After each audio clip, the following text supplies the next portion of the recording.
Bonjour à toi. Si toi aussi tu veux commencer un projet, si toi aussi tu veux lancer un tutoriel, commencer à écrire un article, si tu veux créer ton site internet dans l'optique de présenter et partager tes projets, dans l'optique de ton cursus universitaire, si toi aussi tu as envie de te lancer dans l'édition de montage vidéo, ou si toi aussi tu as envie d'améliorer quelconque compétence professionnelle, tant sur les soft skills ou hard skills, pour faire évoluer ta carrière, ou dans l'anticipation de te préparer pour t'insérer sur le marché de l'emploi. Effectivement, naturellement, beaucoup de personnes, beaucoup de diplômants se posent naturellement cette question.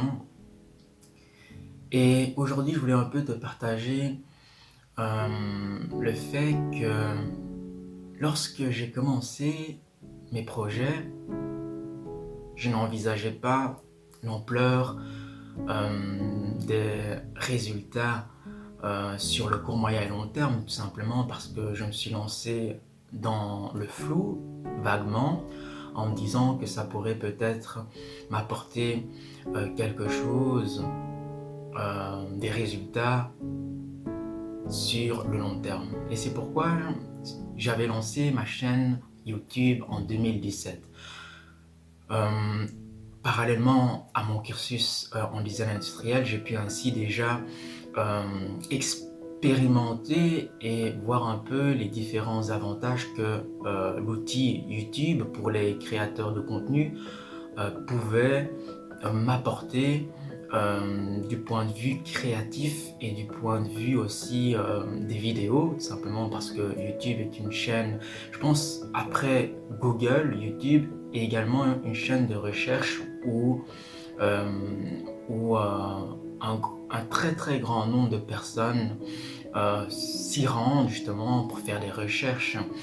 Et beaucoup de personnes justement intègrent des communautés, des niches spécifiques qui leur permettent ainsi de s'informer, de s'en renseigner, de se cultiver, d'apprendre, notamment par les tutoriels, par des podcasts qui sont vraiment d'actualité. En ce moment, cette tendance justement portant sur des sujets d'actualité, des débats et encore plein de tutoriels ou encore des formations gratuites ou mentorat, finalement des ressources très riches, accessibles à tout le monde, qui permet ainsi en parallèle du cursus universitaire pour les étudiants de se former, d'apprendre, de se cultiver, de faire une veille, c'est-à-dire de s'enrichir au niveau de la culture générale sur toutes des thématiques diversifiées et au niveau de l'actualité également pour apprendre comment tant sur la société, les technologies et innovations, les compétences issues de votre cursus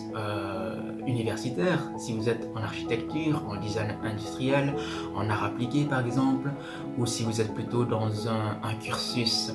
de l'ULB, un cursus littéraire, un cursus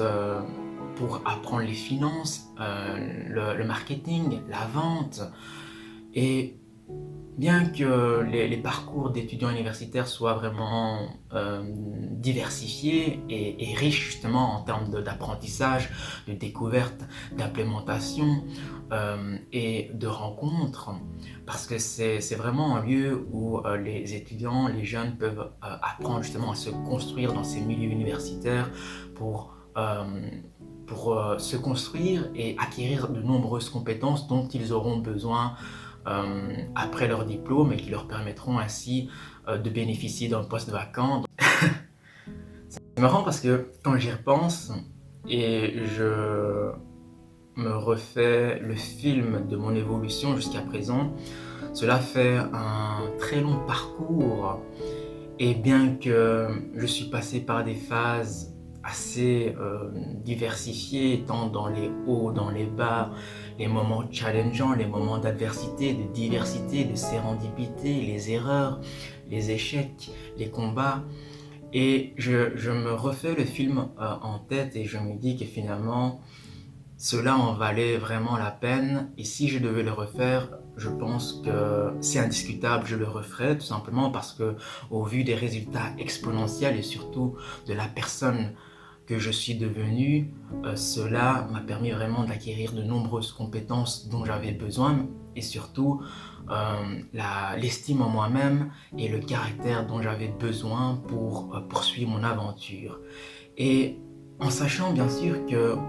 pendant très longtemps,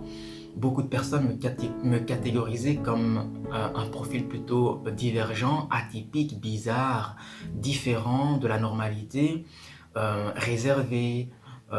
timide, introverti, le profil du bon élève. Et cela m'a mis vraiment, a été en défaveur de moi-même parce que au niveau de l'insertion sociale, ça a été vraiment très compliqué pour ma part, euh, jouant le rôle du caméléon et faisant face justement à cette suradaptation que beaucoup de personnes de ces profils atypiques comme les HP, les personnes atteintes d'autisme, les personnes hypersensibles, les Asperger, les slashers, les personnes multipotentielles, les personnes qui ont un QI émotionnel ou intellectuel extrêmement développé. Il y a les sensibles, les personnes sensibles, hypersensibles, ultrasensibles, et toutes ces personnes atypiques qui sortent un peu de la normalité, naturellement font face à ce décalage social, sociétal, simplement parce qu'elles ne comprennent pas ou elles ont beaucoup de difficultés à comprendre les codes sociétals, les codes sociaux qui leur permettraient d'avoir une meilleure connexion vis-à-vis des autres. C'est pourquoi pendant très longtemps, et beaucoup de personnes certainement me reconnaîtront, que j'avais beaucoup de difficultés à interagir avec les personnes, qu'il s'agit dans l'entourage, dans le milieu public, dans le milieu éducatif, à l'école, dans le milieu universitaire. J'avais énormément de difficultés tout simplement parce que je ne comprenais pas les codes, je ne comprenais pas les structures ou ce qui me permettait de connecter par le langage aux autres et comment me comporter au niveau du, de,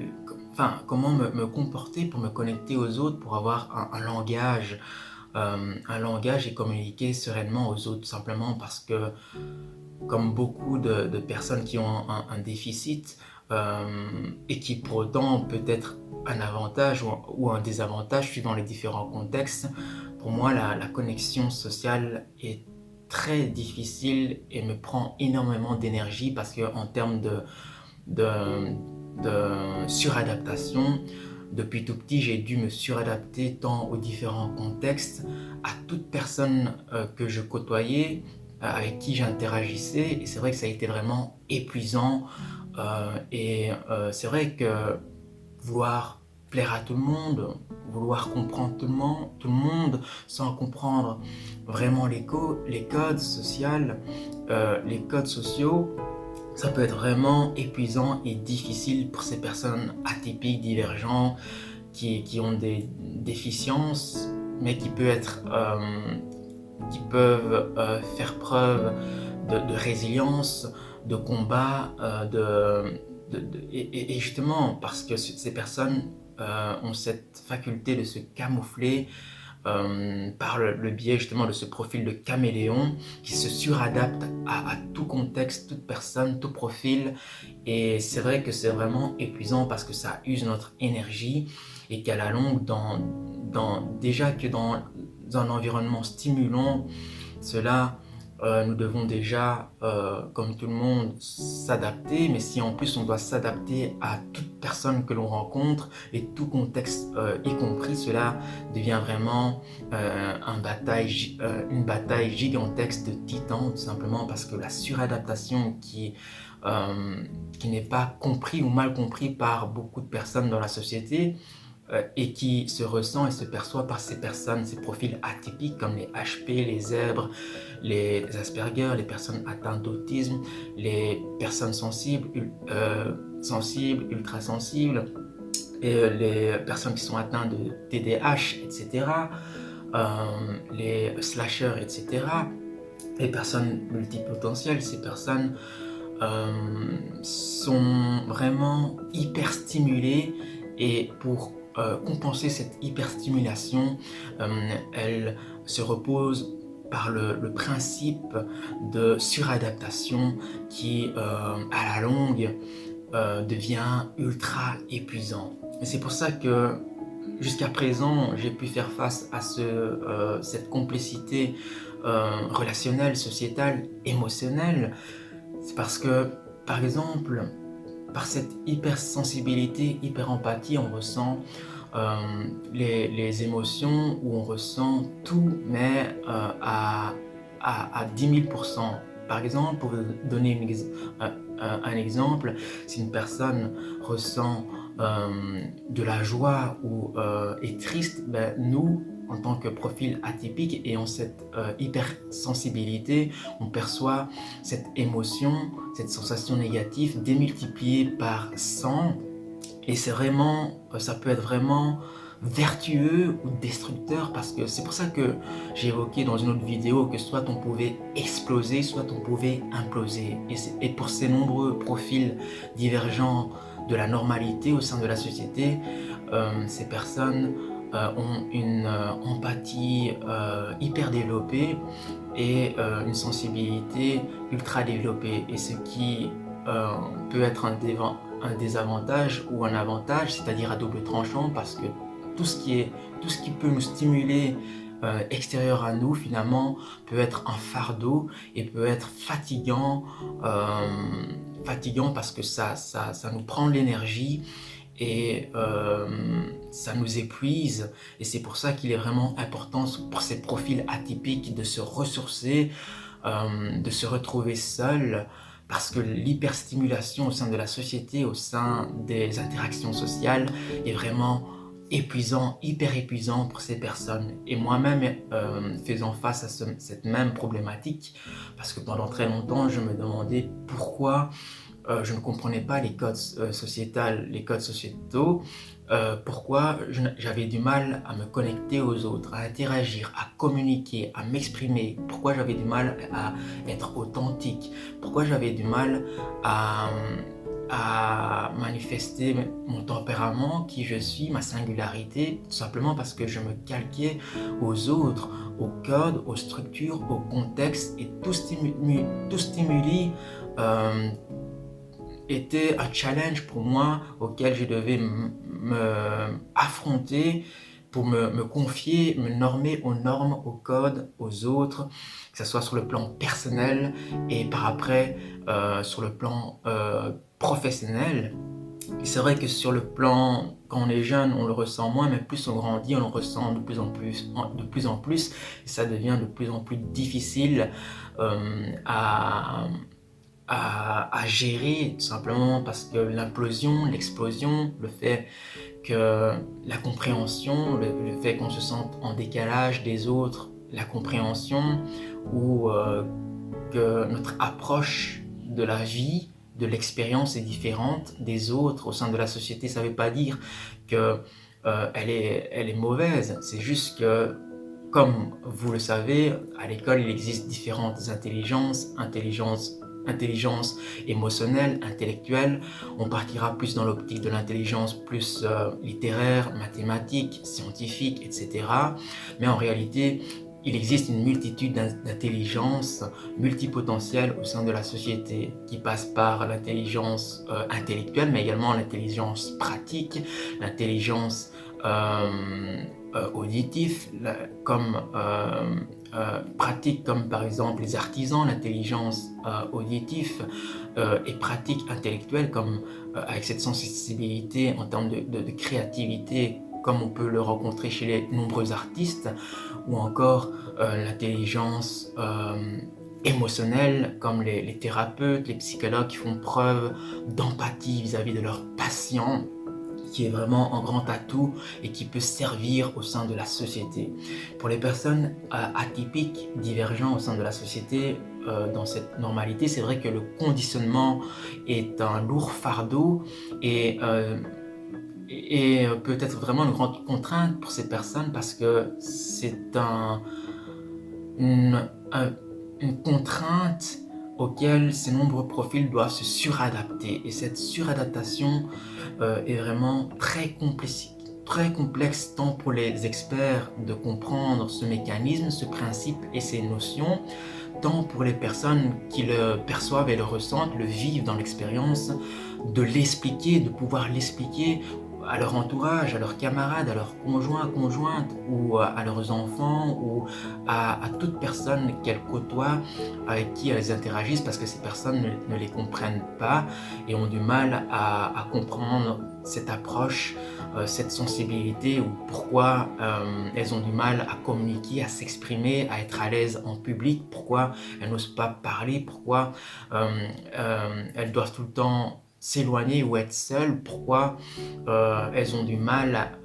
en communauté, en groupe, pourquoi elles, elles ont toutes ces difficultés ou déficiences tant au niveau de l'éducation, dans le milieu scolaire et universitaire que dans le milieu professionnel. Pour ma part, bien que cela est peut-être une contrainte, je pense que c'est la plus grande force pour ces profils de divergents. Et c'est pourquoi le fait justement